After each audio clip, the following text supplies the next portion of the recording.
ಕೊರತೆಗಳ ಆಧಾರದ ಮೇಲೆ ರಾಜ್ಯದ ತಾಲೂಕುಗಳನ್ನು 4 ಗುಂಪುಗಳನ್ನಾಗಿ ವಿಂಗಡಿಸಿ ತಲಾ 59 ತಾಲೂಕುಗಳನ್ನು ಅತ್ಯಂತ ಹಿಂದುಳಿದ, ಅತಿ ಹಿಂದುಳಿದ, ಕಡಿಮೆ ಅಭಿವೃದ್ಧಿ ಹೊಂದಿದ ಹಾಗೂ ಮುಂದುವರಿದ ತಾಲೂಕುಗಳೆಂದು ಸಮಿತಿಯಿಂದ ಗುರುತಿಸಲಾಗಿದೆ. ಸಮಿತಿಯಿಂದ ಗುರುತಿಸಲಾದ ಅಭಿವೃದ್ಧಿ ಕೊರತೆ ಮತ್ತು ಪ್ರಾದೇಶಿಕ ಅಸಮತೋಲನ ನಿವಾರಣೆಗೆ ಮುಂದಿನ 5 ವರ್ಷಗಳ ಅವಧಿಯಲ್ಲಿ ಸಂಪನ್ಮೂಲ ವೃದ್ಧಿ ಮತ್ತು ಆರ್ಥಿಕ ಹಾಗೂ ಸಾಮಾಜಿಕ ಮೂಲಸೌಕರ್ಯಗಳ ಅಭಿವೃದ್ಧಿಗಾಗಿ ಕೃಷಿ, ನೀರಾವರಿ, ಕೈಗಾರಿಕೆ, ಶಿಕ್ಷಣ, ಆರೋಗ್ಯ, ಪೌಷ್ಟಿಕತೆ, ನಗರಾಭಿವೃದ್ಧಿ, ಪ್ರವಾಸೋದ್ಯಮ ಮತ್ತು ರಸ್ತೆ ಸಂಪರ್ಕ ಕ್ಷೇತ್ರಗಳಲ್ಲಿ ವಿವಿಧ ಕಾರ್ಯಕ್ರಮಗಳನ್ನು ರೂಪಿಸಿ ಅನುಷ್ಠಾನಗೊಳಿಸುವಂತೆ ಸಮಿತಿಯು ಶಿಫಾರಸು ಮಾಡಿರುತ್ತದೆ.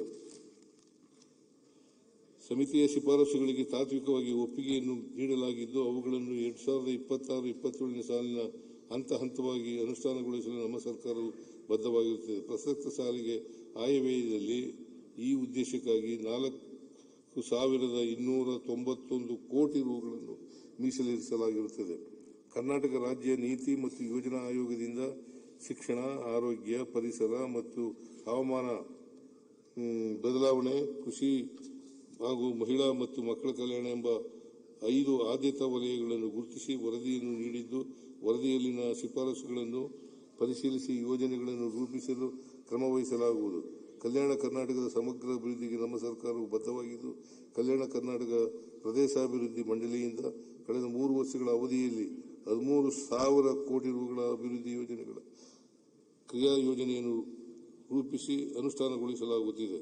ಪ್ರಸಕ್ತ ಸಾಲಿಗೂ 5,000 ಕೋಟಿ ರುಗಳ ಕ್ರಿಯಾ ಯೋಜನೆಯನ್ನು ರೂಪಿಸಿ ಅನುಷ್ಠಾನಗೊಳಿಸಲಾಗುವುದು. ಮಂಡಳಿಯ ವಿವಿಧ ವಿವೇಚನಾ ಮತ್ತು ಮ್ಯಾಕ್ರೋ ಅನುದಾನಗಳಲ್ಲಿ 40% ಅನುದಾನವನ್ನು ಆರೋಗ್ಯ, ಶಿಕ್ಷಣ ಮತ್ತು ಅಪೌಷ್ಟಿಕತೆ ನಿವಾರಣಾ ಕಾರ್ಯಕ್ರಮಗಳಿಗಾಗಿ ಮೀಸಲಿರಿಸಲಾಗುವುದು.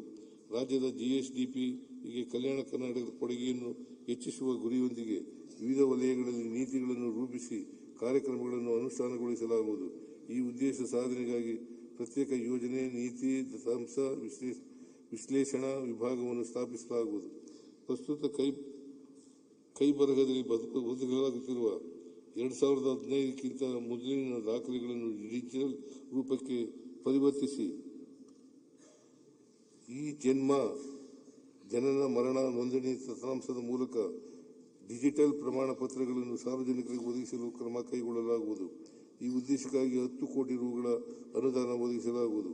ವಿವಿಧ ಕ್ಷೇತ್ರಗಳ ವಿಷಯ ತಜ್ಞರ ಸಹಕಾರದೊಂದಿಗೆ 2ನೇ ಆವೃತ್ತಿಯ ಕರ್ನಾಟಕ ರಾಜ್ಯ ಮಾನವ ಅಭಿವೃದ್ಧಿ ವರದಿ 2026 ಹಾಗೂ ರಾಜ್ಯ ಸಮಗ್ರ ಮತ್ತು ಸುಸ್ಥಿರ ಅಭಿವೃದ್ಧಿ ದೂರದೃಷ್ಟಿ ಯೋಜನೆ 2031ಗಳನ್ನು ಸಿದ್ಧಪಡಿಸಲಾಗುವುದು. ಗ್ರಾಮ ಮಟ್ಟದಿಂದ ಯೋಜನೆಗಳನ್ನು ಸಿದ್ಧಪಡಿಸಲು 26 ಜಿಲ್ಲೆಗಳಲ್ಲಿ ಜಿಲ್ಲಾ ಯೋಜನಾ ಸಮಿತಿಗಳನ್ನು ರಚಿಸಿದ್ದು, ಜನರ ಯೋಜನೆಯನ್ನು ಪೀಪಲ್ಸ್ ಪ್ಲಾನ್ ರೂಪಿಸಲಾಗುವುದು. KKRDB ಅನುದಾನದಿಂದ ಜೇವರ್ಗಿಯಲ್ಲಿ ಒಂದು ನಾಲೆಡ್ಜ್ ಪಾರ್ಕ್ ಅನ್ನು ಸ್ಥಾಪಿಸಲಾಗುವುದು. ನಗರಾಭಿವೃದ್ಧಿ. ಬೆಂಗಳೂರು ಕೇವಲ ನಗರವಷ್ಟೇ ಅಲ್ಲ, ಅದು ಅಸಂಖ್ಯಾತ ಕನಸುಗಳ ನೆಲೆವೀಡು. ನಾಡಪ್ರಭು ಕೆಂಪೇಗೌಡರ ಆಡಳಿತದಿಂದ ಹಿಡಿದು ಇಂದಿನ ಸ್ಟಾರ್ಟ್ಅಪ್ ಕ್ರಾಂತಿಯವರೆಗೆ ಈ ನಗರವು ತನ್ನದೇ ಆದ ವೈಶಿಷ್ಟ್ಯತೆಯನ್ನು ಹೊಂದಿದೆ. ಬೆಂಗಳೂರನ್ನು ವಿಶ್ವದ ಅತ್ಯುತ್ತಮ ವಾಸಯೋಗ್ಯ ನಗರವನ್ನಾಗಿ ಮಾಡುವುದು ನಮ್ಮ ಸರ್ಕಾರದ ಮುಖ್ಯ ಉದ್ದೇಶವಾಗಿರುತ್ತದೆ. 2025-26ನೇ ಸಾಲಿನಲ್ಲಿ ಈ ಕೆಳಕಂಡ ಉಪಕ್ರಮಗಳನ್ನು ಕೈಗೊಳ್ಳಲಾಗಿದೆ. ಬೆಂಗಳೂರಿನ 5 ನಗರ ಪಾಲಿಕೆಗಳಲ್ಲಿ 1,255 ಕೋಟಿ ರುಗಳ ಮೊತ್ತದ ವಾರ್ಡ್ ರಸ್ತೆ ಮೂಲಸೌಕರ್ಯ ಅಭಿವೃದ್ಧಿ ಕಾಮಗಾರಿ, 1,700 ಕೋಟಿ ರುಗಳ ಮೊತ್ತದಲ್ಲಿ 158 ಕಿಲೋಮೀಟರ್ ರಸ್ತೆ ವೈಟ್ ಟಾಪಿಂಗ್ ಕಾಮಗಾರಿ, 1,936 ಕೋಟಿ ರುಗಳ ಮೊತ್ತದ ಮುಖ್ಯ ಮತ್ತು ಉಪಮುಖ್ಯ ರಸ್ತೆಗಳ ಅಭಿವೃದ್ಧಿ, ಸಿಲ್ಕ್ ಬೋರ್ಡ್ ಜಂಕ್ಷನ್ನಿಂದ KR ಪುರಂ ಮೆಟ್ರೋ ನಿಲ್ದಾಣದವರೆಗೂ ಹೊರ ವರ್ತುಲ ರಸ್ತೆಯನ್ನು ಅಭಿವೃದ್ಧಿಪಡಿಸುವ 450 ಕೋಟಿ ರುಗಳ ಯೋಜನೆ, 273 ಕೋಟಿ ರುಗಳ ಅಂದಾಜು ಮೊತ್ತದಲ್ಲಿ ರಾಜಕಾಲುವೆಗಳ ಮೇಲ್ದರ್ಜೆಗೇರಿಸುವುದು ಮತ್ತು ಕೆರೆ ಅಭಿವೃದ್ಧಿ ಕಾಮಗಾರಿಗಳು. ಬೆಂಗಳೂರಿನ ನಾಗರಿಕರಿಗೆ ಪಾರದರ್ಶಕ, ಜನಸ್ನೇಹಿ,